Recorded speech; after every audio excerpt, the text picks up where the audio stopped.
Hello and welcome to YouTube channel of prince civil services. आज हम अपनी economy previous year question की series को आगे बढ़ाते हुए लेकर आए हैं 2016 का यूपीएससी का इकोनॉमी का सेक्शन प्रीलिम्स का। उसकी अब हम बात करें तो अब तक हमने 2011 से 2015 तक के क्वेश्चन डिस्कस कर लिए हैं। आज हम 2016 के क्वेश्चन डिस्कस करेंगे, बट उससे पहले एक इंपॉर्टेंट इंफॉर्मेशन। आपको 16 ऑफ अप्रैल यानी कि कल ऑनलाइन आपको एक टेस्ट देने के लिए मौका मिलेगा, जो कि प्रिंस सिविल सर्विस स्कॉलरशिप कम एडमिशन टेस्ट होगा, जिसके थ्रू आप प्रिंस कॉलेज के प्रिंस सिविल सर्विस प्रोग्राम में एडमिशन पा सकते हैं और ग्रेजुएशन के साथ में आप यूपीएससी जैसी प्रेस्टिजियस एग्जाम की तैयारी कर सकते हैं। अब चलते हैं हमारे इस सेक्शन की ओर। अब तक हमने 2015 तक क्वेश्चन डिस्कस कर लिए। 2016 का इकोनॉमी का जो पहला क्वेश्चन है ये है कि ये जो आईएफसी मसाला बॉन्ड है ये किस चीज को डिनोट करता है, ये है क्या, किसको किसके द्वारा इसको पब्लिश किया जाता है या फिर यू पब्लिश या फिर इसको यूज किया जाता है। आईएफसी मसाला बॉन्ड बेसिकली आईएफसी मसाला बॉन्ड की हम बात करें तो ये आईएफसी मतलब इंटरनेशनल फाइनेंस कॉर्पोरेशन, जो वन ऑफ द ब्रांच है वर्ल्ड बैंक का। पांच हम बात करेंगे उस सेक्शन में। एक सेक्शन आपका आईएफसी, आईबीआरडी कल हमने देखा था, international bank for reconstruction and development, IBRD, MIGA, कुछ इस प्रकार से पांच इसके अलग अलग सेक्शन है। उसमें से आईएफसी का काम क्या है, फाइनेंस अवेलेबल करवाना मेंबर कंट्रीज को, लोन अवेलेबल करवाना। तो यहाँ पर आईएफसी जब इंटरनेशनल फाइनेंस कॉर्पोरेशन ये एक बॉन्ड ऑफर करता है, उसको हम कहेंगे मसाला बॉन्ड। ये जो बॉन्ड जो मसाला बॉन्ड है, ये मसाला बॉन्ड बेसिकली रुपी डिनोमिनेटेड बॉन्ड है। जैसे अगर हम बात करें एडीआर और जीडीआर की, तो एडीआर क्या डॉलर डिनोमिनेटेड बॉन्ड है, जीडीआर की ग्लोबल डिपॉजिटरी रिसिट ये है यूरो या फिर आपका यूरोपियन यूनियन का बॉन्ड है। उसी प्रकार से ये जो है मसाला बॉन्ड ये रुपी डिनोमिनेटेड बॉन्ड है। तो उस केस के अंदर ये बॉन्ड जो आईएफसी के द्वारा इशू किया जाता है और साथ में ये जो बॉन्ड है ये रुपी डिनोमिनेटेड बॉन्ड होगा, तो उस केस में इसका आंसर हो जाएगा 1 and 2 बोथ।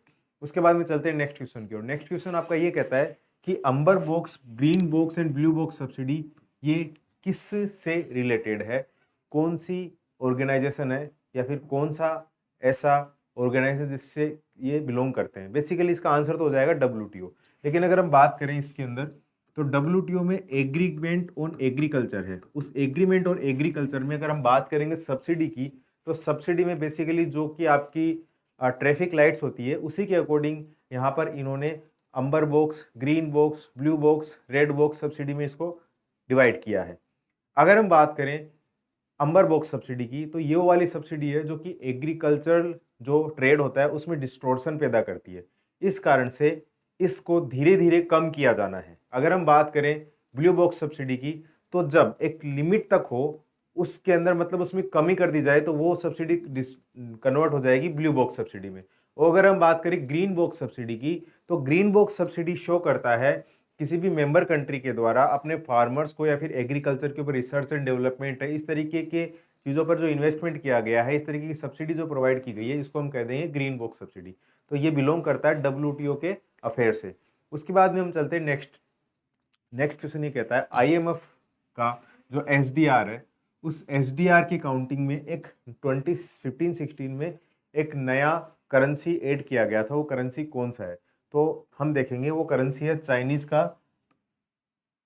रेननबी। तो अब हम बात करेंगे इसकी रेननबी की, तो उसके अलावा कौन कौन से करेंसीज है जो कि एसडीआर में काउंट होते हैं। टोटल इस समय 5 करेंसीज है। पहला अभी ये हमको दिख रहा है रेननबी, इसके अलावा आपका यूएस का डॉलर, ब्रिटेन या फिर यूके का पाउंड स्टर्लिंग, यूरोपियन यूनियन का यूरो और जापान का येन। इस प्रकार से 5 करेंसी मिलकर एसडीआर को फॉर्म करते हैं। और ध्यान रहे एसडीआर कोई करेंसी नहीं है, ये करेंसी को रिप्रेजेंट कर रहा है। किसी मेंबर कंट्री के पास में जो एसडीआर है वो एक लिक्विडिटी को शो करता है, लेकिन एक्चुअल में एसडीआर अपने आप में कोई करेंसी नहीं है, बस एक रिप्रेजेंटेबल करेंसी आप इसको कह सकते हो, एक्चुअल करेंसी नहीं है। उसके बाद में चलते हैं नेक्स्ट अपना। तो नेक्स्ट क्वेश्चन ये है कि ease of doing business index है, ये कौन सी ऑर्गेनाइजेशन के द्वारा पब्लिश किया जाता है। देखिए ease of doing business report की हम बात करें तो ease of doing business index publish किया जाता है वर्ल्ड बैंक के द्वारा। इसके टोटल 10 पैरामीटर्स होते हैं। इन 10 पैरामीटर्स में अब देखिए यूपीएससी ने 2016 में एक क्वेश्चन पूछा कि ईज ऑफ डूइंग बिजनेस किससे रिलेटेड है, कौन पब्लिश करता है, और वहीं 2018 या 19 के अंदर यूपीएससी ने क्वेश्चन पूछ लिया इसके पैरामीटर्स को लेकर। तो हम जब देखेंगे, जब 18-19 का क्वेश्चन डिस्कस करेंगे, तब इसके पैरामीटर्स को हम डिटेल में डिस्कस करेंगे। अब इसके कुछ एक पैरामीटर कौन कौन से हो सकते हैं, जैसे अगर आपको कहीं बिजनेस स्टार्ट करना है तो कितना टाइम लगा आपको एक बिजनेस स्टार्ट करने में। देखिए, ईज ऑफ डूइंग बिजनेस का मीनिंग क्या है, कहीं पर भी आप अगर बिजनेस स्टार्ट करना चाहते हैं तो कितना समय लेते हैं बिजनेस स्टार्ट करने में। अगर आपको बिजनेस स्टार्ट करने में ज्यादा समय लगा तो उस केस में आपकी रैंक क्या हो जाएगी, लो हो जाएगी। लेकिन अगर कम समय में आप कहीं पर बिजनेस स्टार्ट कर सकते हैं तो उस केस में आप ease of doing business ranking में क्या हो जाएंगे, ऊपर हो जाएंगे। और देखिए, जब हम बात करें किसी बिजनेस को स्टार्ट करने में कितना समय लगा, बिजनेस स्टार्ट करने में इलेक्ट्रिसिटी का अगर आपको कनेक्शन लेना है तो है, बिल्डिंग को लैंड एक्वाइजिशन करना है तो उसमें कितना टाइम लगा, जो बिल्डिंग्स बनानी है उसमें कितना टाइम लगा, एनवायरमेंटल क्लियरेंस है सिंगल, इसके अलावा जो डिफरेंट डिफरेंट जो अप्रूवल है उसमें कितना टाइम लगा, ये सारी की सारी चीजें किस में आ जाती है, आपकी ईज ऑफ डूइंग बिजनेस के अंदर। यहाँ पर बात करें तो ease of doing business publish किया जाता है वर्ल्ड बैंक के द्वारा। नेक्स्ट क्वेश्चन ये है, ये कहता है कि जो न्यू डेवलपमेंट बैंक है ये किसके द्वारा सेटअप किया गया। तो यहाँ पर एपीईसी, अपेक के द्वारा नहीं किया गया, इसको सेटअप किया गया था ब्रिक्स के द्वारा। तो इसी कारण से न्यू डेवलपमेंट को ब्रिक्स बैंक भी बोलते हैं। तो पहला स्टेटमेंट हो जाएगा गलत। दूसरा, इसका जो हेडक्वार्टर है वो संघाई में ही है, तो इस कारण से दूसरा स्टेटमेंट इसका सही हो जाएगा।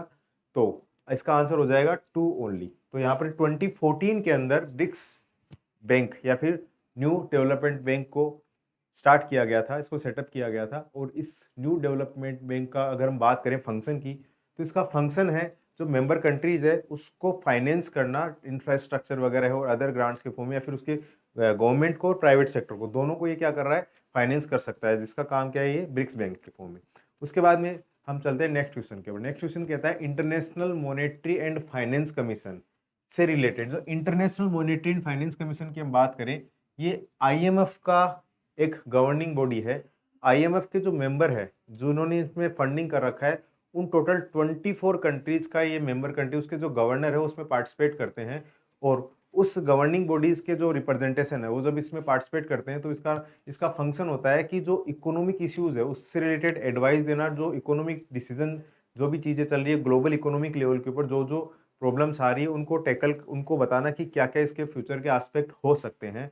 तो उस केस के अंदर हम कह देंगे आईएमएफ सी, ये पहला ग्लोबल इकोनॉमी को लेकर एडवाइस करता है, किसको, आईएमएफ को। दैट मींस पहला इसका स्टेटमेंट क्या हो जाएगा, सही है।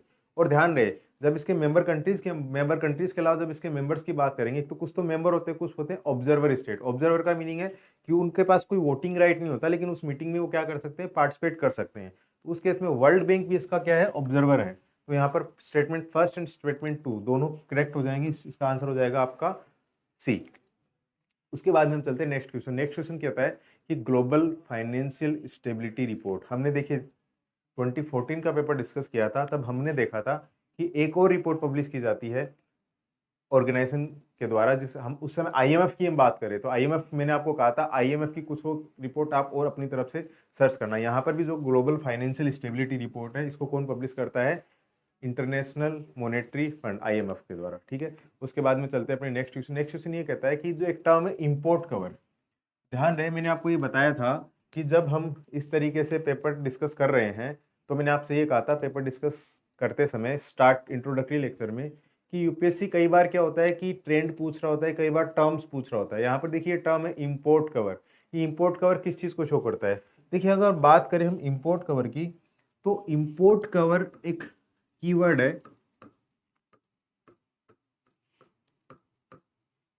ये शो करता है किसी कंट्री के पास में कितना फॉरेन एक्सचेंज है, कितना फॉरेक्स रिजर्व है, किस लिए, कि आगे आने वाले कितने महीनों तक आप इंपोर्ट कर सकते हो।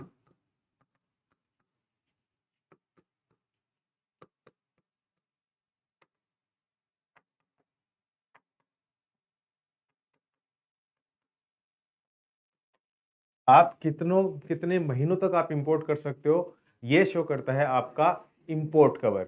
और जब आप उस फॉरेक्स रिजर्व जो है वो बताएगा कि कितने महीने तक आप इंपोर्ट कर सकते हो। जनरली क्या होता है, किसी मेंबर कंट्री के पास में, कोई भी कंट्री है, उस कंट्री के पास में जितना उसका फॉरेन एक्सचेंज होगा, वो फॉरेन एक्सचेंज ये माना जाता है कि मिनिमम मिनिमम 8 मंथ तक का उनके पास में क्या होना चाहिए, फॉरेक्स रिजर्व होना चाहिए।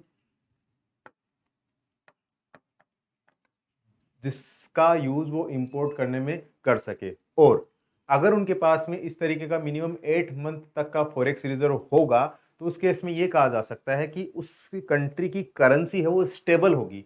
रीजन क्या है, बहुत ज्यादा अनस्टेबिलिटी नहीं आएगी, रिलायबिलिटी रहेगी उस कंट्री के ऊपर, तो उस कारण से उसकी करेंसी की स्टेबिलिटी में भी ये क्या करता है, हेल्प करता है। अब आ जाते हैं वापस अपने क्वेश्चन के ऊपर। तो ये क्वेश्चन बताता है कि कोई भी कंट्री है उस कंट्री का कितने नंबर ऑफ मंथ तक इंपोर्ट कर सकता है उस कंट्री का जो इंटरनेशनल रिजर्व है उसका यूज करके। तो इसका आंसर क्या हो जाएगा आपका डी। उसके बाद में चलते हैं अपने नेक्स्ट क्वेश्चन। नेक्स्ट क्वेश्चन ये कहता है कि जो financial stability and development council, financial stability and development council है, इससे रिलेटेड कौन कौन से स्टेटमेंट है। तो इसके पहले हम इसको देखेंगे। जो FSDC है इसको 2010 में स्टेब्लिश किया गया था, 2010 में स्टेब्लिश किया गया था। इसका काम था जो इंडिया की जो फाइनेंशियल इंस्टीट्यूशन है, RBI है, IRDA है, आपका जो इंश्योरेंस IRD इंश्योरेंस, और इसके अलावा अगर हम बात करें सेबी है, इस तरीके के जो फाइनेंशियल अपेक्स फाइनेंशियल इंस्टीट्यूशन है इनके बीच में कोऑर्डिनेशन होना चाहिए, उसके लिए इसको स्टेब्लिश किया गया था 2010 के अंदर। और इसके जो अगर हम बात करें इसका हेड इसको करने के लिए होगा, वो होगा अपने यूनियन फाइनेंस मिनिस्टर। और इसका काम क्या होगा, इनको कोरिलेट कर कर इनके अंदर कोऑर्डिनेशन बनाकर जो इंडिया के जो मैक्रो या फिर मैक्रो प्रूडेंशियल सुपरविजन है इंडियन इकोनॉमी से रिलेटेड, जैसे इन्फ्लेशन का अगर हम बात करें, या फिर आपके एम्प्लॉयमेंट अनएम्प्लॉयमेंट की हम बात करें, या फिर GDP की हम बात करें, क्या रहेगा, क्या सिचुएशन रहेगी, कैसे आगे के क्या प्रोस्पेक्ट रहेंगे, उन सब चीज़ों को मैनेज करने का, इनको सब चीज़ों को देखने का काम कौन करेगा, आपका financial stability and development council. अब आ जाते हैं इस क्वेश्चन के आंसर के ऊपर। पहला स्टेटमेंट ये कहा है कि ये क्या नीति आयोग का ऑर्गन है। अगर जब ये 2010 में इसका स्टेब्लिशमेंट हुआ है तो नीति आयोग जो कि 2015 में बना था, तो डेफिनेटली ये इसका ऑर्गन नहीं होगा। तो पहला स्टेटमेंट क्या हो जाएगा, रॉन्ग। दूसरा और तीसरा हमने डिस्कस कर लिया कि मैक्रो प्रूडेंशियल स्टेट सुपरविजन से रिलेटेड, इसको हेड किया जाता है किसके द्वारा, यूनियन फाइनेंस मिनिस्टर के द्वारा। दैट मीन्स इसका आंसर क्या हो जाएगा आपका सी। उसके बाद में चलते हैं नेक्स्ट क्वेश्चन। नेक्स्ट क्वेश्चन ये कहता है कि जो पेमेंट बैंक है, पेमेंट बैंक को जब स्टेब्लिश किया गया तो उस केस के अंदर पेमेंट बैंक को स्टेब्लिश करने के पीछे का पर्पस था फाइनेंशियल इंक्लूजन को लेकर आना। मैंने आपसे फाइनेंशियल इंक्लूजन के बारे में कई बार डिस्कस किया है इस डिटेल एनालिसिस के दौरान कि गवर्नमेंट ने काफ़ी सारे एफर्ट किए हैं इंडिया के अंदर फाइनेंशियल इंक्लूजन को लेकर आने के लिए, चाहिए वो आपका प्राइवेट बैंक का नेशनलाइजेशन ऑफ बैंक हो गया, या फिर उसके अलावा मैंने आपसे बताया था कि उसके अंदर कई सारे इश्यूज लेकर आए थे, लीड बैंक स्कीम है जो हम आगे डिस्कस करेंगे। इसके अलावा RRB का एस्टेब्लिशमेंट हो गया, या फिर जो अर्बन रूरल एरिया के अंदर प्रॉपर तरीके से जहाँ तक बैंकिंग एक्टिविटीज़ नहीं पहुँचती उसके लिए स्वाभिमान स्कीम लेकर आए थे, जहाँ पर एक बैंकिंग कोरस्पोंडेंस बैंकिंग जो फैसिलिटीज है वो पहुंचाएंगे। तो इसे डिफरेंट डिफरेंट मैकेनिज्म एडॉप्ट किए गए। उसमें एक मैकेनिज्म है पेमेंट बैंक। पेमेंट बैंक का काम क्या है कि यहाँ पर कोई भी पर्टिकुलर प्राइवेट एंटिटी या फिर कोई टेलीकॉम कंपनी है, कोई सुपरमार्केट एंटिटी है, वो इसको कंट्रोल कर सकती है। और उसका काम क्या है, 1 लाख तक का वो डिपॉजिट अब एक्सेप्ट कर सकता है मैक्सिमम। और इसका काम है रेमिटेंस को किसी पर्टिकुलर पर्सन के द्वारा एक जगह से दूसरी जगह उसको अगर पैसे भेजने, उसको हम रेमिटेंस कहते हैं, उसके अंदर फैसिलिटेट करना। तो यहाँ पर पेमेंट बैंक है वो एक तरीके से डिपॉजिट एक्सेप्ट करता है मैक्सिमम 1 लाख तक।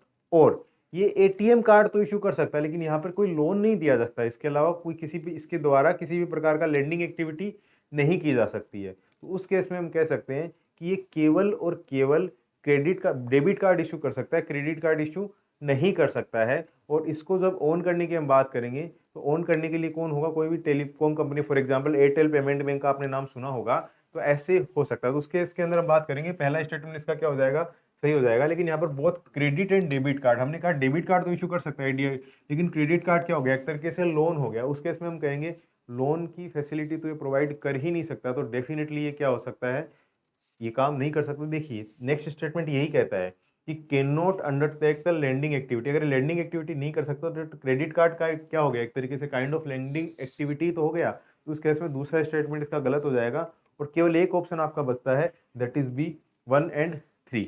उसके अलावा हम चलते हैं नेक्स्ट क्वेश्चन। नेक्स्ट क्वेश्चन है MCLR, marginal cost of lending rate, marginal cost of fund based lending rate. ये है क्या MCLR के बारे में बताऊं, यहाँ हो क्या रहा था। जैसे हमने लास्ट वीडियो में मैंने आपको एक टर्म बताया भी था कि मॉनेटरी पॉलिसी, RBI का काम है मॉनेटरी पॉलिसी को मैनेज करना, और आरबीआई जब इन्फ्लेशन की बात करें या फिर किसी और तरीके से मनी सप्लाई को मैनेज करने की कोशिश करें तो वहां पर क्या होता है, रेपो रेट या फिर रिवर्स रेपो रेट का यूज करती है, जिसको हम पॉलिसी रेट बोलते हैं। और इस पॉलिसी रेट का यूज करके आरबीआई क्या करता है कि मार्केट के अंदर मनी सप्लाई को मैनेज करता है। लेकिन हो क्या रहा था कि आरबीआई रेपो रेट को इंक्रीज या डिक्रीज कर रहा था, लेकिन उसके बिहाफ पर डायरेक्ट जो बैंक्स है, बैंक्स की जो लेंडिंग रेट है उस पर वो कोई ज्यादा इंपैक्ट नहीं डाल पा रहा था। बैंक अपनी लेंडिंग रेट को चेंज नहीं कर रहे थे। उसके लिए आरबीआई ने क्या किया, एक नया मैकेनिज्म लॉन्च किया जिसको कहा गया MCLR, marginal cost of fund based lending rate. अब इसमें क्या होगा, बैंक के पास में अगर बैंक्स को लेंड करना है, बैंक को अगर मनी लेंड करना है तो उस केस के अंदर उसका इंटरेस्ट रेट क्या होना चाहिए, वो इंटरेस्ट रेट किस तरीके से डिसाइड किया जाएगा। तो यहाँ पर आरबीआई ने क्या किया, इस इंटरेस्ट रेट को रेपो रेट से जोड़ा। इसके अलावा बैंक के पास में जो डिपॉजिट आ रहा है उसका क्या रेट होगा, मतलब उसका मार्जिनल कॉस्ट क्या होगा, क्योंकि डिपॉजिट के अंदर क्या होगा, एक इंटरेस्ट रेट उनको देना पड़ेगा कंज्यूमर को। इसके अलावा उसके एडिशनल जो उसका यूज करेंगे वो लेंडिंग के अंदर प्रॉफिट कमाने में, तो वो मार्जिनल कॉस्ट उसका यूज किया जाएगा। इसके अलावा बैंक्स के पास में क्या होता है, बैंक को अपने टोटल एनडीटीएल का सीआरआर में यूज करना होता है, तो वो एक तरीके से उनके लिए अनयूज्ड मनी हो गया। तो ऐसे केस के अंदर क्या होगा, उसका इंटरेस्ट रेट भी वो देखेंगे, उनका ऑपरेशनल कॉस्ट होगा उसको भी काउंट करेंगे। तो इन सब चीजों के साथ में रेपो रेट को भी क्या किया जाएगा, मैनेज किया जाएगा, रेपो रेट को भी उसके साथ में क्या किया जाएगा, कंसिडर किया जाएगा। तो इसको कहा गया एमसीएलआर। तो यहाँ पर क्या है, यहाँ पर क्या है कि प्रॉपर मॉनेटरी पॉलिसी का ट्रांसमिशन हो जाए, और साथ साथ में जो आरबीआई ने इसको इस तरीके से मैनेज किया कि बैंक्स के द्वारा जो इंटरेस्ट रेट डिसाइड किया जाता है उसके अंदर एक ट्रांसपेरेंसी हो कि अब इनका इंटरेस्ट रेट क्या होगा। तो इस केस के अंदर हम कह देंगे एमसीएलआर को डिफाइन करने के लिए कि वहां पर उनके पास में जो फंड है उसका कितना, वो उसके ऊपर जो कॉस्ट लग रहा है वो है, प्लस रेपो रेट है, और एक ट्रांसपेरेंसी आएगी। तो मॉनेटरी पॉलिसी का ट्रांसमिशन भी होगा और ट्रांसपेरेंसी भी आएगी। अब हम बात कर लेते हैं इस क्वेश्चन की। दैट मींस इस गाइडलाइन को transparency in the methodology of the following bank by determining the interest rate, ये हमने डिस्कस कर लिया। उसके बाद में ये भी कहा है कि यहाँ पर जो इंटरेस्ट रेट है वो बोरोवर के लिए फेयर होगा और बैंक्स के लिए भी, क्योंकि हमने कहा इसको रेपो रेट के साथ में ऐड किया गया। अगर रेपो रेट ऊपर या नीचे होता है, बैंक अपना बैंक रेट को क्या करना पड़ेगा, ऊपर और नीचे। इसका मतलब हो गया 1 and 2 बोथ। Thank you. अब तक हमने कुछ पार्ट डिस्कस किए, कुछ क्वेश्चन डिस्कस कर लिए 2016 के। अब अगले वाले वीडियो में इसको हम कंटिन्यू करेंगे। Thank you very much.